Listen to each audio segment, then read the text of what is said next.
last time a 16-inch gun was fired in anger off of an Iowa-class battleship was back in 1991 during the Persian Gulf War.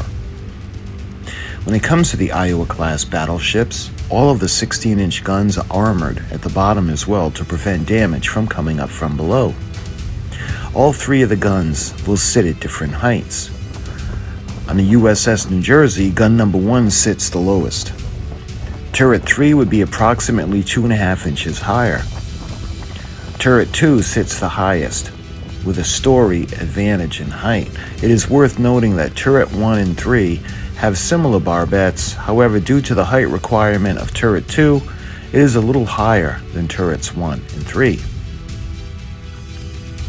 The turrets on a Battleship New Jersey are not air-conditioned. Rather, it is circulated through being drawn in from the undersides of the guns.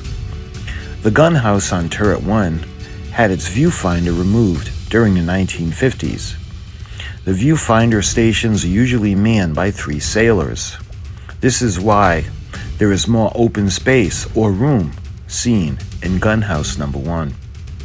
The 16-inch guns cannot be manually turned due to the 2,200-ton weight of each one.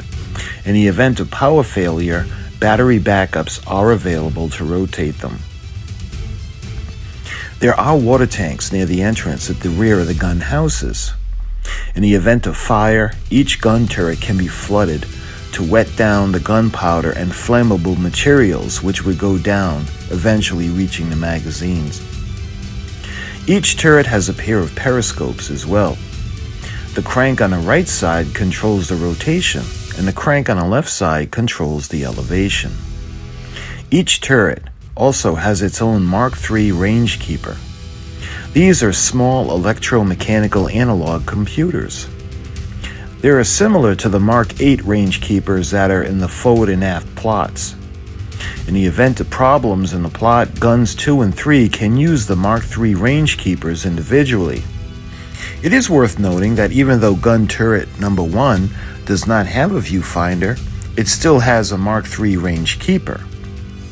Right next to the range keeper is a switchboard. The purpose of this is mainly for communication, and an example of the use would be Turret 2 can send its plot information to Turret 1 because Turret 1 does not have a viewfinder. Each door along the back wall leads up into the gun pits. Each barrel has its own gun pit.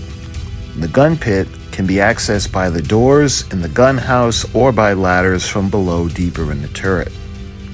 3 of the doors lead to the gun pits, and the other 3 doors are for the elevator operators.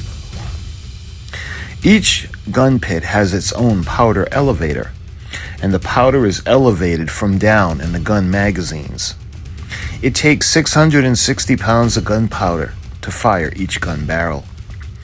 The gun house is basically the top section of a 5-story rotating structure. Approximately 30 men are located in the gun house and 50 down in the structure at different levels. Each of the 16-inch 50 caliber shells has a range of approximately 23 land miles. Projectiles for the 16-inch guns include Mark VIII armor-piercing shells and a Mark XIII high-capacity shell. The armor-piercing round has a time delay, so it can pierce through armor, whereas the high-capacity round detonates on impact.